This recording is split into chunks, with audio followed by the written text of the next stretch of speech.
മറ്റുള്ള എല്ലാ കർമ്മങ്ങളെക്കാളും കൂടുതൽ നിത്യേന നമ്മുടെ ജീവിതത്തിലുള്ള ഒന്നാണ് നിസ്കാരം എന്നു ഞാൻ പറയേണ്ടതില്ല. എപ്പോഴും ചെയ്യുന്നതാണെങ്കിലും അത് സംബന്ധമായ ഒരു ഓർമ്മപ്പെടുത്തൽ സ്വാഭാവികമായും ആ അമൽ ചെയ്യുമ്പോൾ നമ്മുടെ ജീവിതത്തിൽ കൂടുതൽ ഊർജ്ജസ്വലതയോടെ നിർവഹിക്കുവാൻ സഹായകമാകും എന്ന് നാം പ്രതീക്ഷിക്കുന്നു.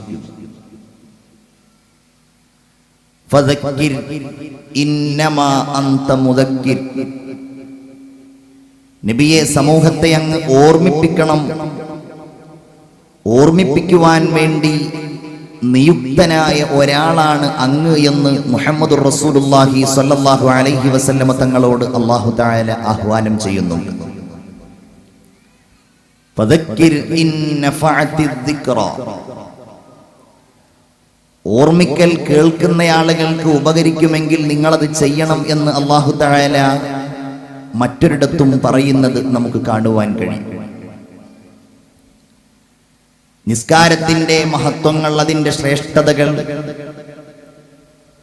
അത് നിർവഹിക്കുന്നവർക്ക് അല്ലാഹു തആല നൽകുന്ന ഇഹപര വിജയങ്ങൾ, ഇതൊക്കെ പല ഘട്ടങ്ങളിലും നാം പറഞ്ഞതും പ്രതിപാദിച്ചതും കേൾക്കുന്നതും അറിയുന്നതുമൊക്കെയാണെങ്കിലും ഈ ഓർമ്മിപ്പിക്കൽ കൂടുതൽ ജാഗ്രതയോടെ നിസ്കാരം നിർവഹിക്കുവാൻ നമുക്ക് സഹായകമാകണം എന്നാണ് എനിക്ക് ആമുഖമായി ഉണർത്തുവാനുള്ളത്.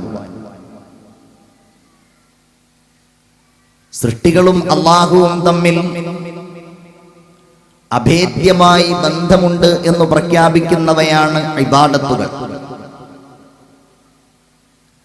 അല്ലാഹുവിന് വേണ്ടി സമർപ്പണം ചെയ്യുന്ന മനസ്സോടെ ഏതൊക്കെ അമലുകൾ നമ്മൾ ചെയ്യുന്നുണ്ടോ അത് മുഴുവൻ നാമും അല്ലാഹുവും തമ്മിലുള്ള ബന്ധത്തിന്റെ ഏറ്റവും വലിയ വിളിയാളമാണ്. നമ്മുടെ ജീവൻ നഷ്ടപ്പെട്ടാലും അല്ലാഹുവുമായി നമുക്ക് ബന്ധമുണ്ടാകണം. ജീവനേക്കാൾ സ്നേഹം അല്ലാഹുവിനോടുണ്ടാകണം എന്നാണ് അല്ലാഹു നമ്മെ ബോധ്യപ്പെടുത്തിയിട്ടുള്ളത്. വലഖദ് ഖലഖ്നൽ ഇൻസാൻ. തീർച്ചയായും മനുഷ്യരെ നാമാണ് സൃഷ്ടിച്ചിട്ടുള്ളത്. വനഅലമു മാ തുവസ്വിസു ബിഹി നഫ്സു. അവന്റെ ഹൃദയാന്തർഭാഗത്ത്, അവന്റെ അന്തരംഗങ്ങൾ മന്ത്രിക്കുന്ന കാര്യങ്ങൾ, മനസ്സ് വാരിയല് കൊണ്ട് മൂടപ്പെട്ടിരിക്കുന്ന മനസ്സിന്റെ ഉള്ളിലുള്ള കാര്യങ്ങൾ എനിക്കറിയാം. കാരണം ഞാനും അവനും തമ്മിലുള്ള ബന്ധം വനഹ്നു അഖ്റബു ഇലൈഹി മിൻ ഹബ്ലിൽ വരീദ്.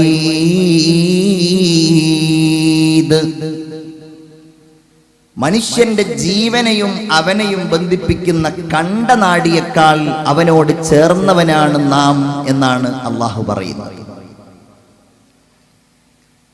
നമുക്കറിയാവുന്ന എത്രയോ അവയവങ്ങൾ ഉണ്ടായിട്ടും കയ്യിനേക്കാൾ, കാലിനേക്കാൾ, ശരീരത്തിലുള്ള മറ്റവയവങ്ങളെക്കാൾ ഒന്നും പറയാതെ അല്ലാഹു തആല അവന്റെ ജീവനുമായി ബന്ധപ്പെട്ട ഒരു ഭാഗത്തെയാണ് പരാമർശിച്ചത് എങ്കിൽ ആ ജീവൻ റഹ്മാനായ നാഥന് വേണ്ടി സമർപ്പിക്കേണ്ട ഘട്ടം വരികയാണെങ്കിൽ അതുപോലും നാം ഇബാദത്തിന്റെ ഭാഗമായിട്ട് കാണണം എന്നാണ് അല്ലാഹു പറയുന്നത്.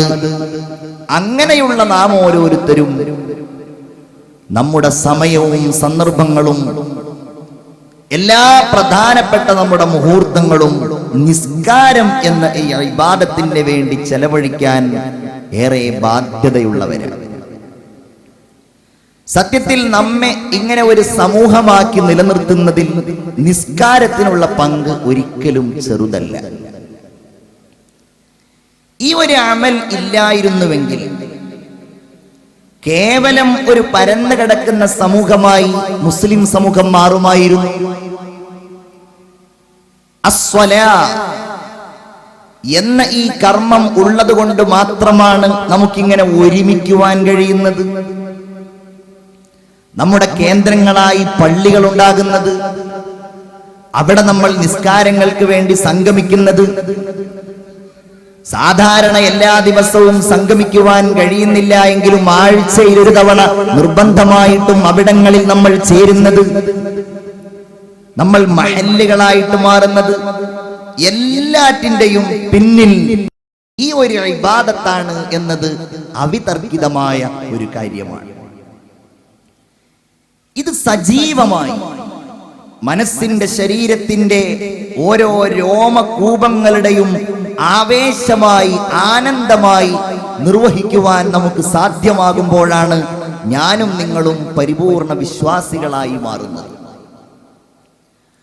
അല്ലാഹു തആല ഖുർആനിൽ പറഞ്ഞ ഒരു കൽപ്പന മുതൽ നമുക്ക് തുടങ്ങാം. ഇസ്തഈനൂ ബിസ്സബ്രി വസ്സലാഹ്.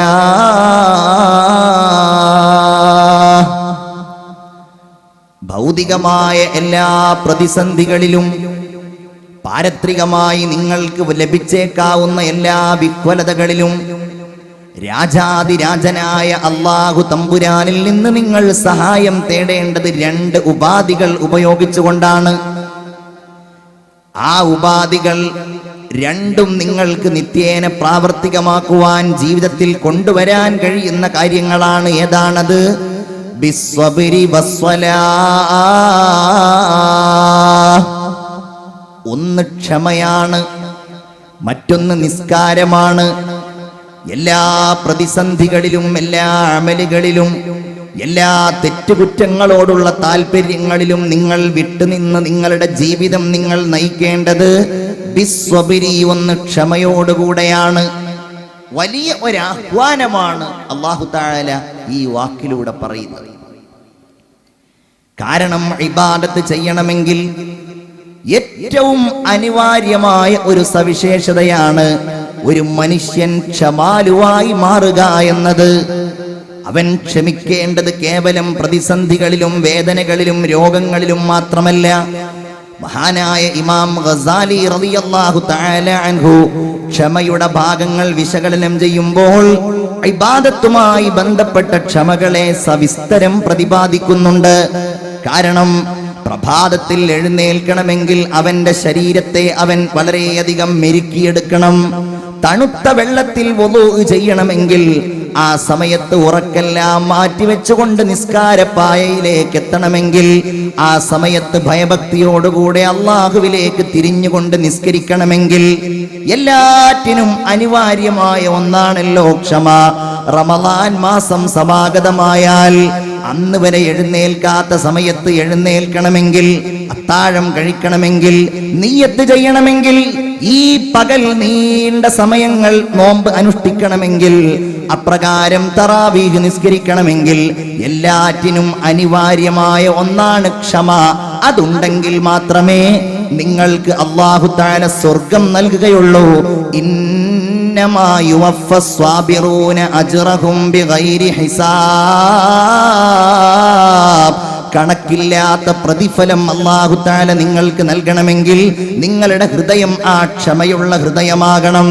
അല്ലാഹുവിന്റെ റസൂൽ സ്വല്ലല്ലാഹു അലൈഹി വസല്ലം ഒരു ഖുദ്സിയായ ഹദീസിലൂടെ നമ്മോട് പറഞ്ഞതും ഞാൻ ഓർമ്മിപ്പിക്കുകയാണ്. മല്ലം യർള ബിഖലാഇ വലം യസ്ബിർ അലാ ബലാഇ. എന്റെ വിധി ആരെങ്കിലും ഏറ്റെടുക്കാൻ തയ്യാറായിട്ടില്ലെങ്കിൽ, ഞാൻ നൽകുന്ന പരീക്ഷണങ്ങൾ ക്ഷമാപൂർവം തരണം ചെയ്യാൻ ആരെങ്കിലും തയ്യാറായിട്ടില്ലെങ്കിൽ, അവൻ എന്റെ ഭൂമിയിൽ നിന്ന് പുറത്തു പോയിക്കൊള്ളട്ടെ, അവനല്ലാത്ത നാഥനെ തേടിക്കൊള്ളട്ടെ, ഞാനല്ലാത്ത റബ്ബിനെ അവൻ തേടിക്കൊള്ളട്ടെ എന്നെല്ലാം അല്ലാഹു തആല നമ്മെ ബോധ്യപ്പെടുത്തുകയാണ്. അങ്ങനെ ക്ഷമിച്ചുകൊണ്ടാകണം നിങ്ങൾ അല്ലാഹുവിന്റെ ഇഹപര വിജയത്തിന് വേണ്ടിയുള്ള സഹായങ്ങൾ അഭ്യർത്ഥിക്കുന്നത്. അല്ലാഹു അതിന് നമുക്ക് തൗഫീഖ് നൽകുമാറാകട്ടെ. നമ്മളൊക്കെ അത് വളരെ കുറഞ്ഞവരാ. ക്ഷമയും സഹനവും ഒന്നാമതായി നമുക്ക് വേണ്ടത് ഈ ഇബാദത്തിന് വേണ്ടിയാണ്. ഏതായാലും ഞാനത് വിശദീകരിക്കുകയല്ല. രണ്ടാമതായി അല്ലാഹു തആല പറയുന്നത് വസ്സലാഹ്. നിസ്കരിച്ചുകൊണ്ടാകണം നിങ്ങൾ പ്രതിസന്ധികളെ തരണം ചെയ്യേണ്ടത്. ഐഹികമായ എല്ലാ പ്രതിസന്ധികളിൽ നിന്നും നിങ്ങൾക്കുള്ള രക്ഷ നിസ്കാരത്തിൽ അഭയം പ്രാപിക്കലാണ്. അള്ളാഹുവിന്റെ റസൂലിന് ജീവിതത്തിൽ എന്തെങ്കിലും വിഹ്വലതയുണ്ടാകുമ്പോ, എന്തെങ്കിലും പ്രയാസമുണ്ടാകുമ്പോ അവിടുന്ന് നിസ്കാരത്തിലേക്ക് അഭയം പ്രാപിക്കുമായിരുന്നുവെന്ന് ഹദീസിൽ നമുക്ക് കാണുവാൻ കഴിയും. കാനൻ നബിയ്യു സ്വല്ലല്ലാഹു അലൈഹി വസല്ലം ഇദാ ഫസിഅഹു അംറുൻ നിസ്കരിക്കാൻ വേണ്ടി അവിടുന്ന് തയ്യാറാകുമായിരുന്നു. ചരിത്രത്തിൽ കാണുവാൻ നമുക്ക് സാധ്യമാകുമല്ലോ. മഴയില്ലാതെ ജനങ്ങൾ വല്ലാതെ ക്ഷാമത്തിലായി കഴിഞ്ഞാൽ, തോടുകളും പാടങ്ങളും പറമ്പുകളും വറ്റിക്കഴിഞ്ഞാൽ, മൃഗങ്ങളും പക്ഷികളും പറവകളും ഒരു തുള്ളി വെള്ളത്തിന് വേണ്ടി കേണുകൊണ്ടിരിക്കുന്ന സാഹചര്യം വന്നാൽ അള്ളാഹുവിന്റെ റസൂൽ സ്വല്ലല്ലാഹു അലൈഹി വസല്ലമ തങ്ങൾ അവിടെ നിസ്കരിക്കുവാനും സ്വലാത്തുൽ ഇസ്തിസ്ഖാ എന്ന പേരിൽ നിസ്കാരം നിർവഹിക്കുവാനും നമ്മോട് ആഹ്വാനം ചെയ്യുകയാണ്. ഹദീസിൽ നമുക്ക് കാണുവാൻ കഴിയും. അങ്ങനെ മഴ പെയ്തു, വലിയ കാറ്റടിച്ചു. അപ്രകാരം വലിയ കാറ്റും മഴയും ഇടിയും മിന്നുമെല്ലാം വന്നു കഴിഞ്ഞാൽ അറബികളായ സ്വഹാബികളും അതുപോലെ മദീന നിവാസികളും ആഹ്ലാദഭരിതരായി ഈ മഴ ആഘോഷിക്കുമ്പോ അള്ളാഹുവിന്റെ റസൂൽ പള്ളിയിലേക്ക് പോവുകയും പലപ്പോഴും അവിടെ ഇരുന്നു കൊണ്ട് സുന്നത്തുകൾ നിസ്കരിക്കുകയും അതിനോടുകൂടെ അള്ളാഹുവിനോട് കണ്ണീരൊഴുക്കിക്കൊണ്ട് ദുആ ചെയ്യുകയും ചെയ്യുമായിരുന്നുവെന്ന് ഹദീസിൽ നമുക്ക് കാണുവാൻ കഴിയും. ആയിഷ ബീവി റസൂലുള്ളാഹി സ്വല്ലല്ലാഹു അലൈഹി വസല്ലമയോട് അതിന്റെ കാരണം തിരക്കിയപ്പോൾ അവിടുന്ന് പറഞ്ഞത്, ആയിഷ, ഈ മഴയും കാറ്റുമെല്ലാം അല്ലാഹു തആല റഹ്മത്താക്കി മാത്രമല്ല ലോകത്തേക്ക് അയച്ചിട്ടുള്ളത്, അവന്റെ ശിക്ഷയുടെ ഏറ്റവും വലിയ ഒരു ഭാഗമായിട്ട് ഈ കാറ്റിനെയും മഴയെയും അല്ലാഹു തആല അയച്ചിട്ടുണ്ട് എന്ന് ആദരവായ മുഹമ്മദ് മുസ്തഫ സല്ലല്ലാഹു അലൈഹി വസല്ലം. പല സമൂഹത്തെയും അല്ലാഹു തആല തകർത്തത് അങ്ങനെയായിരുന്നു.